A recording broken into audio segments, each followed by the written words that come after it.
Bonjour! Comme demandé dans la séance de jeudi soir, je vais vous montrer comment on fait pour répondre à la question « Trouver les sommets d'une fonction » quand on n'a pas de formule toute faite comme avec la quadratique.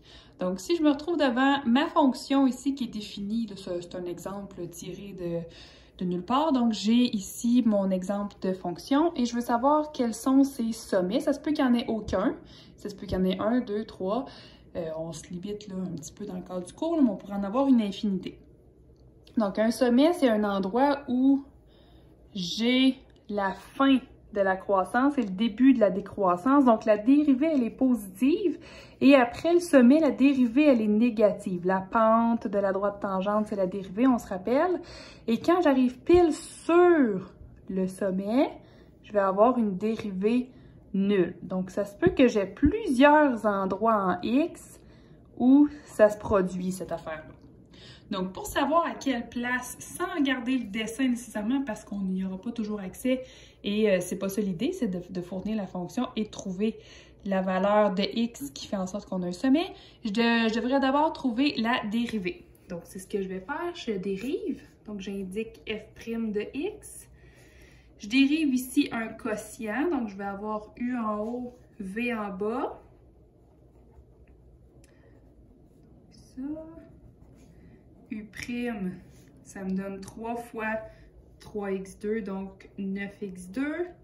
Et V', ça me donne 9. Je vais aussi avoir besoin de V carré, comme ceci. La dérivée de la fonction dans l'ordre des valeurs qu'on doit mettre, on doit mettre VU' moins UV' sur V carré. Donc, ça, c'est la dérivée d'un quotient, comme je me retrouve à avoir ici. Donc, si je fais la dérivée, je dois placer tous les morceaux, 9x moins 1, que je multiplie par U' qui est 9x2, moins U fois V' qui est 9, divisé par V carré. Comment je fais pour trouver les zéros de cette fonction-là? Parce que là, c'est ça qu'on veut voir. On veut savoir quand est-ce que la fonction dérivée, donc la pente de la droite tangente, qui est un synonyme de dérivée, quand est-ce que ça vaut 0? Juste avant d'y arriver, je vais m'aider en factorisant mon numérateur. Le dénominateur, je ne touche pas, il est déjà factorisé. Donc, le numérateur, je m'aperçois ici que j'ai un 9 qui peut être sorti.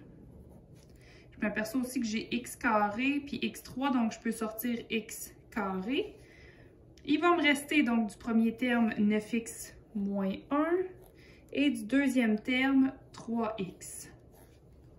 Donc ça, c'est la factorisation de 9x carré, ce qui me reste à l'intérieur. Et je divise toujours par le dénominateur qui suit.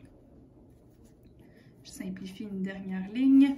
9x moins 1 moins 3x, je vais me retrouver avec 6x moins 1 sur 9x moins 1 au carré. Et je veux mettre ça égal à 0. Donc, c'est ça mon idée. La dérivée, je sais que quand j'arrive à certains x précis, il y a des endroits où ça va être 0. Si je ne suis pas capable de résoudre l'équation, ça veut dire qu'il n'y a pas de 0. Ça pourrait vous arriver. Ça se pourrait qu'il n'y ait pas d'endroit où il y a un sommet. Donc, il y a plusieurs fonctions qui sont faites comme ça, qu'il n'y a pas de sommet du tout. Donc, pour résoudre mon équation ici, je prends le dénominateur, je le multiplie de l'autre côté. Donc, j'ai 0 fois 9x moins 1 au carré, ça va faire 0.